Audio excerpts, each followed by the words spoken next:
The Big Picture on the Origins of Life, Meaning, and the Universe Itself by Carroll, 2016. This review I included in a section of my book titled Physicalism Rampant. It refers both to Carroll's book, The Big Picture, and an interview with him at closertotruth.com series Physics Free Will. I'll put that address in the comments.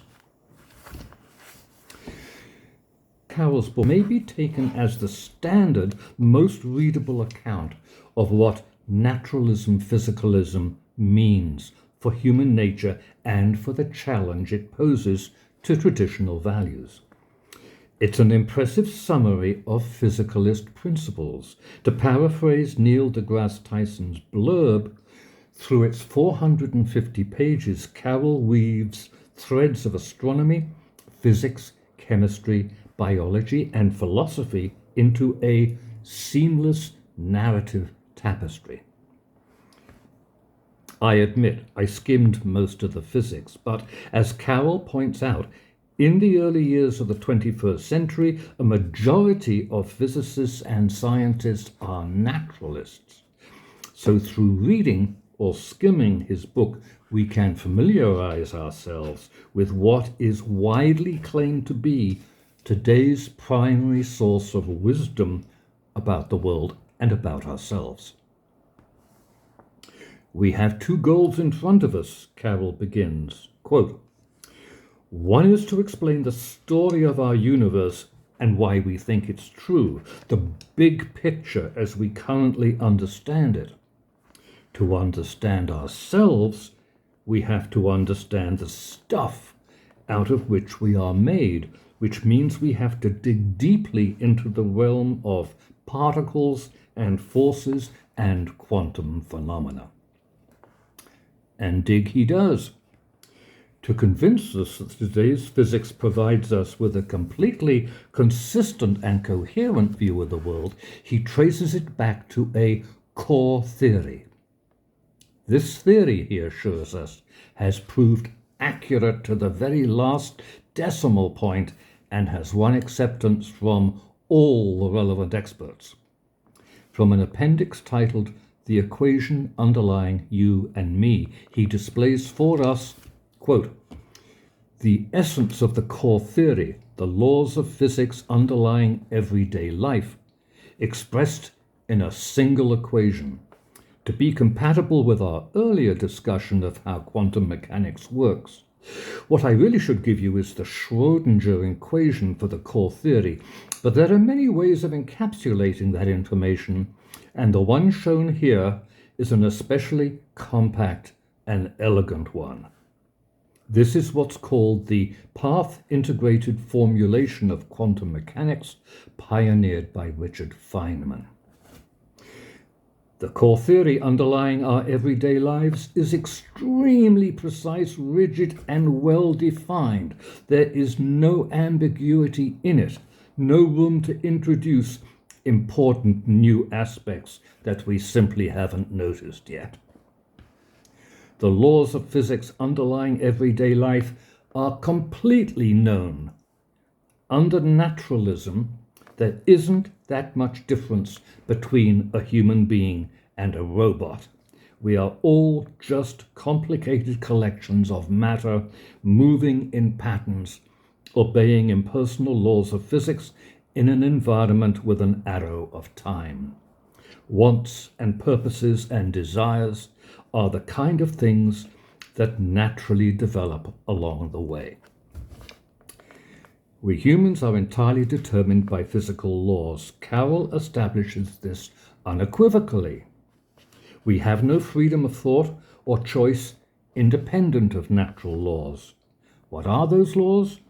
Essentially, they're descriptions of how matter, conforming to that core theory, behave at other scales, at human scale, for example, such as a gas trapped in a glass bottle you're holding in your hand. The temperature of the gas in the flask will depend on its pressure. The behavior of the gas is determined by the laws of physics. All our choices and thoughts must conform to those laws, he says. Ultimately, solutions to Schrödinger's equations. As long as he pursued this line of thought, I trusted him and followed along.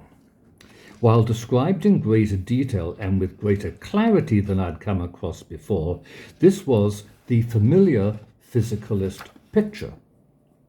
But all along, Carroll had been pursuing a second goal: to offer a bit of existential therapy.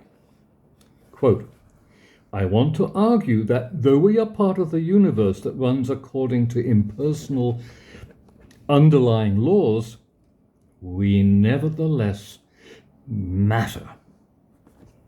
This is at heart a philosophical problem, he says, but one that demands that we discard the way we've been thinking about our lives and their meaning for thousands of years.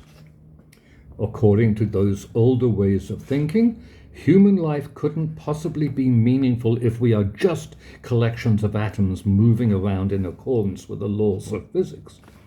That's exactly what we are, but it's not the only way of thinking about what we are. He is going to show us other ways of thinking about what we are that are compatible with naturalism. To lead us to a better way of thinking about what we are, he introduces the term poetic naturalism. Quote, the strategy I'm advocating here can be called poetic naturalism. The poet Muriel Rukeyser once wrote, the universe is made of stories, not of atoms. Essentially, naturalism is the idea that the world revealed to us by scientific investigation is the one true world. The poetic aspect comes to the fore when we start talking about the world. So how is Carroll going to reconcile those laws of physics with the poetry in how we talk about ourselves in everyday life? He does it by drawing on the concept of emergence. Quote, we find it natural to use a vocabulary of causes and reasons why things happen, but those ideas aren't part of how nature works at its deepest level. They are emergent phenomenon. Here is where I find Carroll deliberately misleading us. To make naturalism more appealing, he changes the meanings of words. It begins with his use of the word emergent. In his text, Carroll defines emergence very gingerly and cautiously, and I wasn't sure what he meant. I understood it better from an interview with him conducted by Robert Lawrence Kuhn and posted online at closertotruth.com.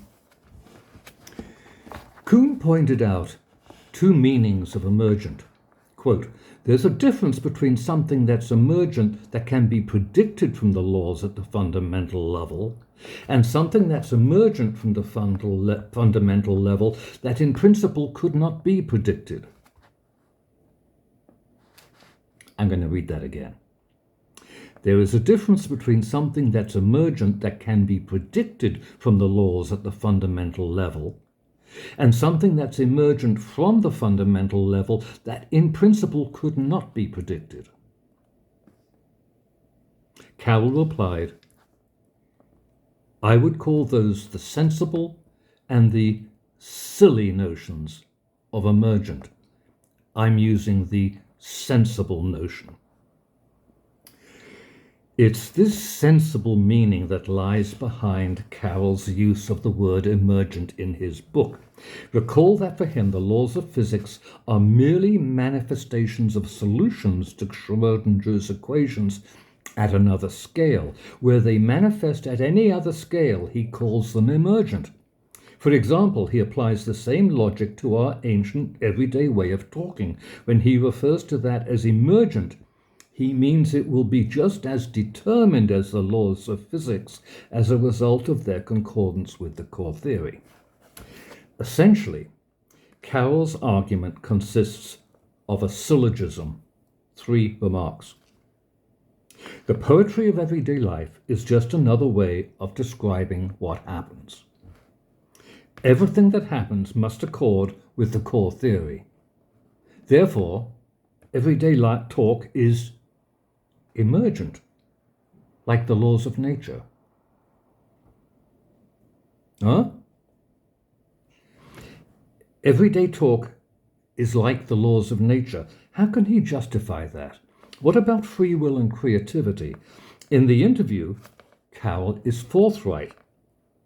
The idea of free will, he tells Kuhn, is absolutely nonsense. Here's the full quote.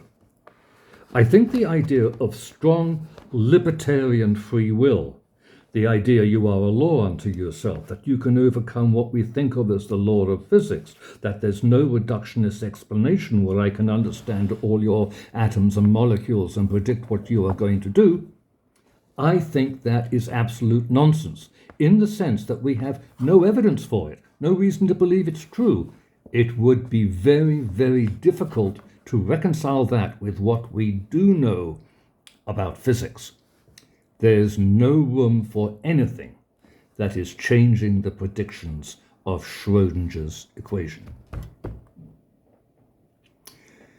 So how, in talking to another physicalist like Kuhn, does Carroll define free will?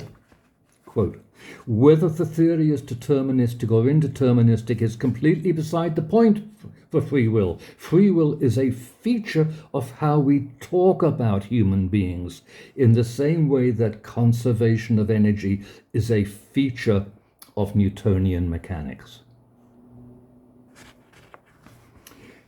By not being frank about this in his book and talking about poetic naturalism, by my standard, Carroll descends into deliberate deceit. He takes the phrase free will and uses it to refer to its opposite, how we are determined by physical laws, and then claims he's reconciled his core theory with poetry. No, he's merely given determinism the name free will. Is that acceptable? In the interview with Kuhn, he claims it is. You can use the words in whatever way you want. Again, here's the complete quote. Equating free will with determinism is a perfectly valid way to talk about how human beings behave. There is nothing about it that in any way contradicts that we are part of the wave function of the universe, evolving according to the laws of physics. Use the words in whatever way you want. It's what we believe about the nature of reality that ultimately matters. Kuhn presses Carroll's identification of free will with determinism a little further. Is Carroll saying free will is an illusion? Carroll responds, free will is not an illusion any more than temperature is an illusion. It's an emergent phenomenon that is consistent with microscopic thermodynamics. Then Kuhn says, you're using a different term to describe the same thing. Carroll goes on, that's not the definition of an illusion. An illusion is something you think is there that is not there. An emergent phenomenon is absolutely there. It's just that you don't need to use it if you have a more fine-grained description, and I would put free will in that category.